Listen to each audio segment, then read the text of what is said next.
السلام علیکم ورحمۃ اللہ وبرکاتہ۔ محترم احباب و اخوات، امید کہ آپ سب خیر و عافیت سے ہوں گے۔ اللہ تعالیٰ آپ سب کو شاداں و فرحاں رکھے۔ آج ہم ذکر خیر کی سعادت حاصل کریں گے ایک ایسی عظیم المرتبہ صحابیہ طیبہ جن کی نسبت ان کی والدہ گرامی کی طرف کی گئی ہے، اس عظیم الشان ہستی کی جو نبی محتشم سید العرب والعجم جناب محمد الرسول اللہ صلی اللہ علیہ وسلم کی زوجہ مبارکہ مطہرہ سیدۃ نساء خدیجۃ الکبریٰ رضی اللہ تعالی عنہا کی دختر ہمشیرہ سیدۃ نساء اہل الجنہ سیدہ فاطمۃ الزہرا رضی اللہ تعالی عنہا کی دختر خالہ زاد، ایک مومنہ صابرہ متقیہ عابدہ زاہدہ، جن کا شرف و فضل یہ ہے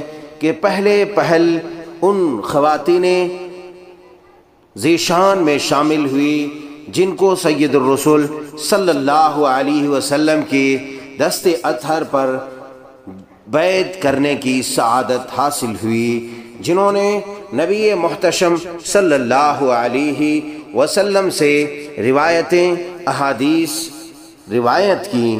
ماں کی طرف منسوب اس قریشی خاندان کی صحابیہ کے حالات زندگی سے معلوم ہوتا ہے۔ جمہور محدثین اور سوانح نگاروں نے اسے والدہ کی طرف منسوب کیا ہے۔ ان کی والدہ کا نام رقیقہ تھا اور یہ وہ عظیم المرتبت ہستی عظیم الشان صحابیہ سیدہ امیمہ بنت رقیقہ رضی اللہ تعالی عنہا کے نام سے مشہور ہوئی۔ آئیے ہم ان کے درست حسب و نسب کے بارے میں واقفیت حاصل کرتے ہیں۔ سیدہ امیمہ بنت رقیقہ، رقیقہ یہ اسم تصغیر ہے، یہ ان کی والدہ کا نام ہے۔ نبی کریم صلی اللہ علیہ وسلم کی زوجہ سیدۃ نساء العالمین سیدہ خدیجۃ الکبریٰ رضی اللہ تعالی عنہا کی ہمشیرہ تھی۔ والد کی طرف سے ان کا نسب نامہ یہ ہے: امیمہ بنت عبداللہ بن بجادیہ بنو تمیم بن مرہ میں سے تھے۔ اس طرح یہ سیدنا حضرت ابو بکر صدیق رضی اللہ تعالی عنہ کی قوم میں سے تھیں۔ ابن ابی خیثمہ رحمہ اللہ فرماتے ہیں کہ امیمہ بنت رقیقہ رضی اللہ تعالی عنہا کو محدثین نے والدہ کی طرف منسوب کیا ہے۔ حضرت امیمہ رضی اللہ تعالی عنہا دختر رسول صلی اللہ علیہ وسلم سیدۃ نساء اہل الجنہ فاطمۃ الزہرا رضی اللہ تعالی عنہا کی خالہ زاد تھیں، خالہ کی بیٹی تھی۔ یہ ایک عظیم صابرہ شاکرہ خاتون تھی۔ مکہ معظمہ میں نور اسلام طلوع ہوتے ہی امیمہ رضی اللہ تعالی عنہا نے اسلام قبول کر لیا تھا، اور یہ ابتدائی مرحلے میں اسلام قبول کرنے والی جماعت میں شامل ہوئی۔ ایمان لاتے ہی انہوں نے مشرکین کی طرف سے اذیتوں کا بیش بہا سامنا کیا۔ جو بھی اسلام قبول کرتا، سنگ دل کافر اس سے ظالمانہ سلوک کرنے لگتے۔ ان میں سے بعض تو ناقابل برداشت تکالیف کا سامنا کرتے ہوئے ان کے ہاتھوں جام شہادت نوش فرما جاتے، اور بعض مصائب کا صبر و تحمل سے سامنا کرتے۔ ان کے پیش نظر اجر و ثواب کا حصول ہوتا۔ حضرت امیمہ رضی اللہ تعالی عنہا نے صبر و تحمل کا مظاہرہ کرتے ہوئے کامیابی و کامرانی حاصل کی، مومنوں کو غلبہ حاصل ہوا۔ حضرت امیمہ رضی اللہ تعالی عنہا نے مشہور و معروف بیعت میں حصہ لینے کا اعزاز حاصل کر لیا۔ امام بخاری علیہ الرحمہ بیان فرماتے ہیں حضرت عروہ بن زبیر رحمہ اللہ کے حوالے سے کہ نبی کریم صلی اللہ علیہ وسلم کی بیوی ام المومنین صدیقہ عائشہ صدیقہ رضی اللہ تعالی عنہا نے انہیں بتایا کہ رسول اللہ صلی اللہ علیہ وسلم مہاجر مومنات کا قرآن حکیم کی اس آیت کریمہ کی روشنی میں امتحان لیا کرتے تھے۔ اللہ رب العزت کا یہ فرمانے اہل شان ہے، یا ایھا النبی اذا جاءک المؤمنات یبایعنک علی الا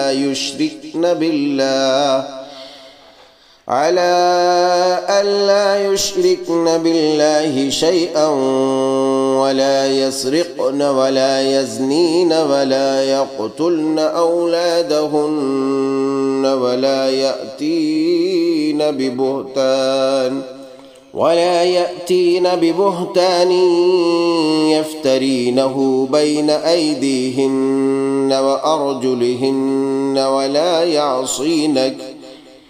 ولا يعصينك في معروف فبايعهن واستغفر لهن الله إن الله غفور رحيم۔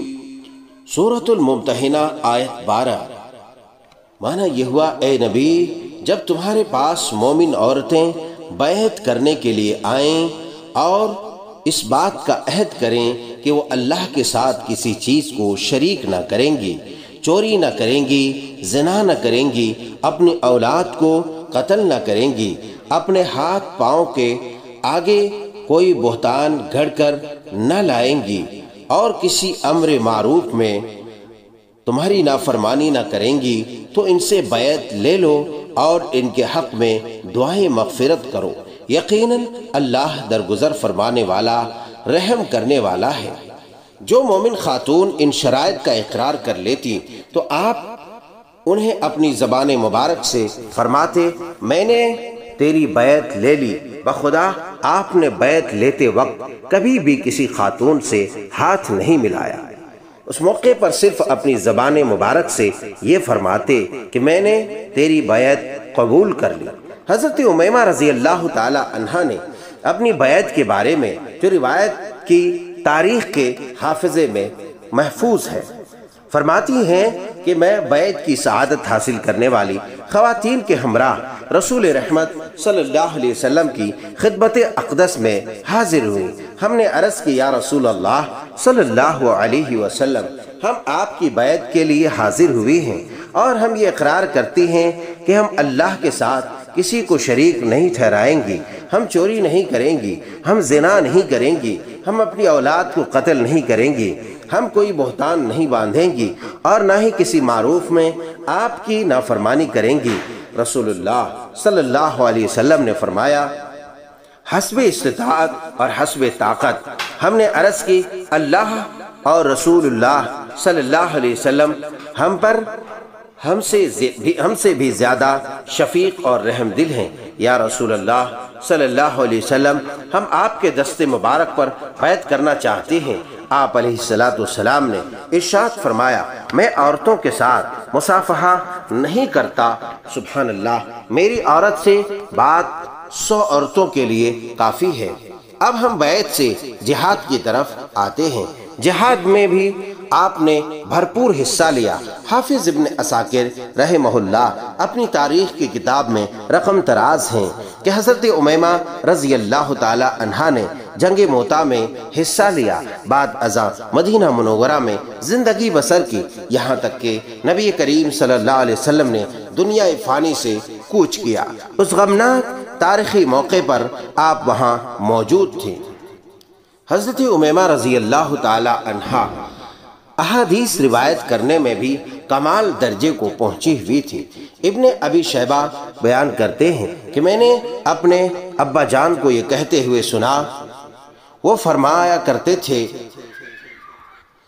بنو تمیم میں سے جن لوگوں نے نبی کریم صلی اللہ علیہ وسلم سے حدیث روایت کی، ان میں امیمہ بنت رقیقہ رضی اللہ تعالی عنہا بھی تھیں۔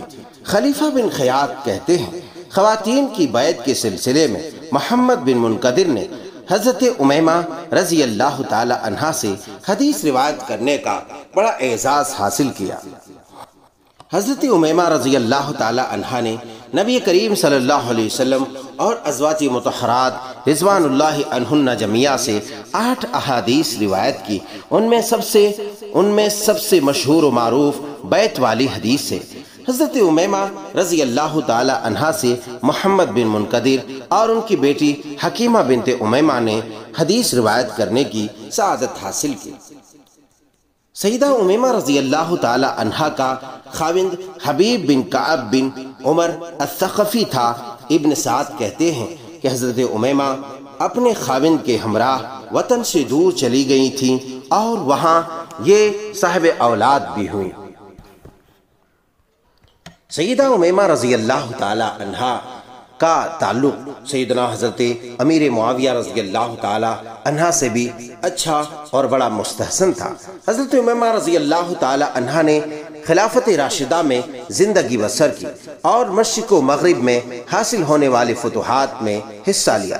جب دارالخلافہ شام منتقل ہو گیا اور حضرت امیمہ رضی اللہ تعالی عنہ دمشق منتقل ہو گئیں تو حضرت معاویہ بن ابی سفیان رضی اللہ تعالی عنہما نے ان کے لیے ایک بہترین گھر بنا دیا تھا۔ امیر معاویہ رضی اللہ تعالی عنہ نے جب دمشق میں وفات پائی تو یہ وہاں موجود تھی۔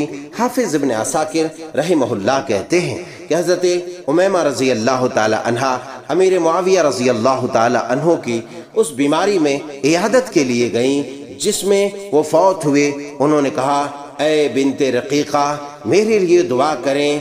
انہوں نے کپڑا پکڑ کر کہا الا ابکی الا ابکی الا کل الفتى فی، ہاں میں اس پر روتی ہوں بھائی، روتی ہوں، ہاں میں اس پر روتی ہوں بھائی، روتی ہوں۔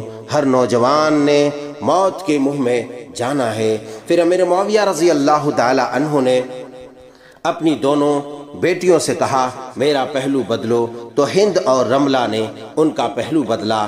امیر معاویہ رضی اللہ تعالی عنہ نے ان سے کہا تم معاملات کو اچھی طرح سمجھنے والے کا پہلو بدلاتی ہو، اگر کل اسے آگ کے حملے سے بچا لیا گیا تو سب خیر۔ پھر فرمایا لا یبعدون ربیعۃ بن مقدم وسق الغوادی قبرہ بذنوب، اللہ ربیع بن مقدم کو اپنی رحمت سے دور نہ کرے، صبح کی بارش اس کی قبر کو ڈولوں سے سیراب کرے۔